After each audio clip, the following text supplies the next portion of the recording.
Hello বন্ধুরা, good morning. তো শুরু করলাম আজকে আরেকটি নতুন ব্লগ। তো অনেকদিন পর থেকে ব্লগ শুরু করছি কিছু প্রবলেমের কারণে, তার জন্য আজকে থেকে ব্লগটি শুরু করলাম। আজকে হলো লোকনাথ পূজা। তো লোকনাথ পূজা তো যেহেতু আজকে ছিল লোকনাথ পূজা, তার জন্য সকাল সকাল ঘুম থেকে উঠে সবে দিয়ে কাজবাজ করা শুরু হয়ে গেছে। তো সকলে মিলেই কাজবাজ করছিল। দিদা এসেছিল, মামিরা এসেছিলো, তো সবাই মিলে সবজি টবজি কাটাকাটি চলছিল। আর বাবা এদিকে ভোগ রান্না করছিল, যেহেতু ব্রাহ্মণ ভোগ বানাবে, তার জন্য বাবা যেহেতু ব্রাহ্মণ, তার জন্য বাবাই ভোগ রান্না করছিল। এদিকে ঠাম্মাকে স্নান ধান করিয়ে কাপড় পরানো হয়ে গেছে। এদিকে কচুর শাক কাটাও হয়েছে। আর আমি এদিকে ছেলেকে, যেহেতু ঘুম থেকে উঠেছে সকালবেলা, তো আমরা উপাস, তো ছেলেকে তো কিছু খাওয়াতে হবে, তার জন্য মা বলেছে ওকে ম্যাগি বানিয়ে দিয়ে খাইয়ে দে। তো ওর জন্য তার জন্য ম্যাগি। তো সকালবেলা উঠে তো আমার স্নান দান হয়ে গেছে, ছেলেকে ব্রাশ করিয়ে নিয়ে এসেছি। তো ওখানে বলছিলাম ওকে হাই বলো, হাই। তো হাই বলছিল, উঠেই মোবাইল নিয়ে ব্যস্ত, কার্টুন দেখছিল মার মোবাইলে। তো আমি এদিকে ম্যাগি বানিয়ে ওকে খাইয়ে দেবো ঝটপট করে, যাতে পরে অন্য কাজ বাজগুলো করতে পারি। তো এদিকে তো মোটামুটি কাজকর্ম হয়ে গেছে, কারণ কাল রাত্রেবেলা সব সবজি টবজি কাটা হয়েছে। আর এদিকে বাবা ভোগ বানাচ্ছে। আর কাল থেকে আমরা নিরামিষ খেয়েছিলাম, তো আজকে তো পুজো পর্যন্ত উপাস থাকবো। তো বাবা এদিকে ভোগ বানাবে, আমরা একটু পরে ফল টলগুলো কাটবো। ফল কাটা এখনও হয়নি, যেহেতু ব্রাহ্মণ এখনও আসেনি, তার জন্য ফল বেশি আগের থেকে কাটলে তো কালো হয়ে যাবে না, তার জন্য ফলগুলো পরে কাটা হবে। তো এদিকে আগে ছেলেকে আগে খাইয়ে নিই, তারপরে গিয়ে দিদি আর আমি মিলে একসাথে কাটবো। তো ম্যাগিটা তো বানানো হয়ে গেছে, আর ওকে খাওয়াতেও বসে গেছি, কিন্তু ম্যাগিটা তো সহজ আর ঠান্ডা হচ্ছে না। ফ্যানের নিচে বসেছিলাম, ও বারবার দেখছে ঠান্ডা এখনও হয়নি, ধোয়া উঠছিল। তো বলছিল একা খাবে, যেহেতু গরম, তো ওকে তো দেওয়া যাবে না। আরও সবসময় এরকম করে একা খাবো বলে নেয়, কিন্তু 2 চামচ খেয়ে ফেলে দেয়, আর খেতে চায় না। তার জন্য আমি বললাম বাবা আমি খাইয়ে দিই, জলদিও হয়ে যাবে আর ঠান্ডা। তো জলদি হয়ে গেলে ওকেও স্নান করিয়ে নতুন ড্রেস পরিয়ে দেবো। আর মা পুজোর জন্য আমাকে, দিদিকে, ছেলেকে নতুন ড্রেস দিয়েছে। তো আমি তো পরবো না, কারণ মা কুর্তির সেট দিয়েছে, তো শাড়ি পরবো। তো কুর্তির সেটটা পরে পরবো একদিন। তো ছেলেকে নতুন ড্রেস পরাবো। তো এখন আর শাড়ি পরিনি, যেহেতু গরম, তো ভাবলাম ফল টল একবারে কাটাকুটি হয়ে গেলে তারপরে এসে শাড়িটা পরবো। তো এখানে দিদিভাই সব রেডি করছিল, আর একটা আন্টি ছিল, ও চা খাবে বলছিল, তার জন্য সকালে সবাইকে চা বানিয়ে দিয়েছি। তো আন্টির জন্য ফটাফট চাটা অল্প ছিল, এটা গরম করে কাপে ঢেলে দিয়ে দিয়েছি। আর এখানে বসে পড়লাম হলো ফল কাটতে। অনেক রকমের ফল ছিল। তো লোকনাথ পুজোর মেন তো তালের শাঁস, তো তালের শাঁস পাওয়া যায়নি, তার জন্য যা যা ফল ছিল এগুলোই কেটে নিলাম। তো কাটাকুটি প্রায় হয়ে গেছে কমপ্লিট। এদিকে নারকেল কুড়িয়ে বাবাকে দিয়ে দিয়েছি কচুর শাকে দেওয়ার জন্য, আর নারকেল অল্প কুচো করে দিয়েছি চানার ডালে দেওয়ার জন্য। আর কিছু নারকেল কুড়িয়ে সাগুর ওপরে দেওয়া হয়েছে।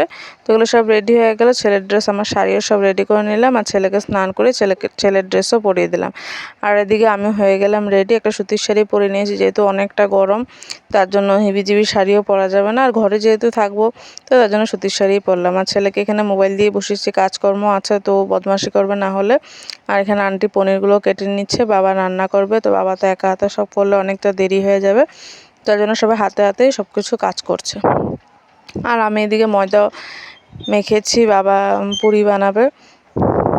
আর ভোগের জন্য খালি পনিরটা আর পুরিটা বানানোই বাকি ছিল। এদিকে ব্রাহ্মণমশাই চলে এসেছে, তো পুজোতে বসে গেছে। আর পুজো করতে তো অনেকটা সময় লাগবে, তো এত সময় হয়েও যাবে রান্না। এদিকে ব্রাহ্মণমশাই পুজো করছে, এদিকে আমি বাবাকে পুরিগুলো বেলে দিচ্ছি, তাহলে ভাজতে জলদি হবে, আর ভোগও লাগিয়ে দেবে ঠাকুরকে জলদি জলদি। যেখানে পনিরটা খালি একটু ঝোল দিয়ে দিয়েছে, পনিরটা হয়ে গেছে মোটামুটি, পুরিগুলো ভাজা প্রায় কমপ্লিটই। তো এগুলো হলে তারপরে ভোগ রেডি করে নেবে, রেডি করে ঠাকুরকে লাগিয়ে দেবে ভোগ।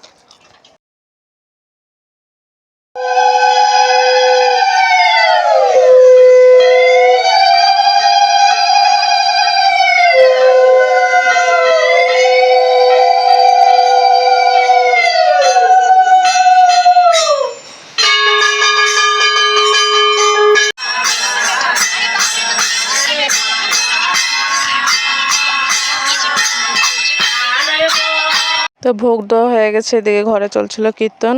তার মধ্যে সবাইকে বলছিল ভোগ দর্শন করার জন্য, খুচরো টাকা নিয়ে আসার জন্য। তো খুচরো টাকা নিয়ে এসে এদিকে ঠাকুরকে প্রণামও করে নিলাম, ভোগ দর্শনও করে নিলাম। তারপরে এখনও অঞ্জলি যজ্ঞ কিছুই হয়নি। তো পুজো শেষে তো অনেকটা দেরি হয়ে গেছিলো, প্রায় 3টার মতো বেজে গিয়েছিল। তো এখন ব্রাহ্মণমশাই যজ্ঞ করার জন্য বসে গেছে।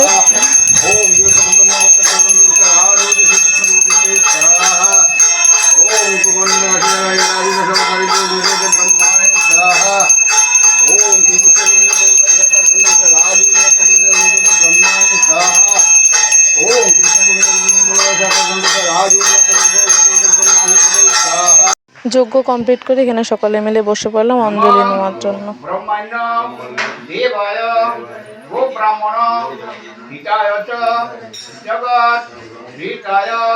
কৃষ্ণায় গোবিন্দায় নমো নমঃ নমঃ এষা সচন্দন পুষ্প বিল্ল পত্রাঞ্জলি ওই শ্রী শ্রী লোকনাথ ব্রহ্মচারী নমো নমঃ।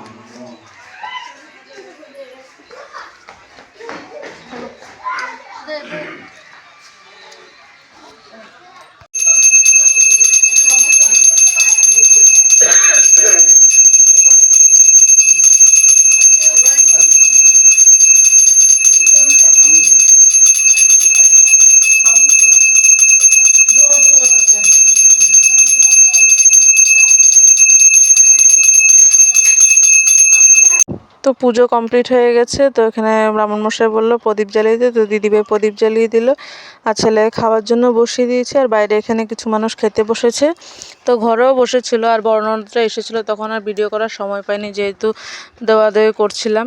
তারপরে সবাই খাওয়া দাওয়া প্রায় মোটামুটি হয়ে গেছে, ঘরের মানুষ আছে। তো এখানে মামার ছেলে, আমি, দিদি, মামার মেয়ে আর ছেলে তো খাওয়া হয়ে গেছে। ও 2 গ্রাস খেয়ে উঠে গেছে, ওর বলে পেট ভর্তি হয়ে গেছে তার জন্য। তো এখানে আমরাই খেতে বসে পড়লাম। তো কচুর শাক, তারপরে ঘ্যাট বানিয়েছিল, ডাল বানিয়েছিল, পনির তরকারি বানিয়েছিল পটল আলু দিয়ে, আর লাস্টে তো ছিল টক পায়েস। তো এগুলো দিয়ে খেয়ে নিলাম। আর অনেক রকম ভাজা ছিল, তো ভাজা আমি নিইনি, খাবো না বলে। তো অনেক বেলা হয়ে গেছিলো না, তো খেতে ইচ্ছা করছিল না, আর খিদা পেটে না বেশি খাওয়াও যায় না। তো খাওয়া দাওয়া কমপ্লিট করে তো সন্ধ্যাবেলা শাশুড়ি তারা এসেছিলো, শাশুড়ি ননদ, তো ওদেরকে আমার প্রসাদ দিয়ে দিয়েছে। তারপর আর ভিডিওটি কন্টিনিউ করতে পারিনি। তো আজকের ব্লগটি এই পর্যন্ত। ভালো লাগলে অবশ্যই like comment share and subscribe করে দিও।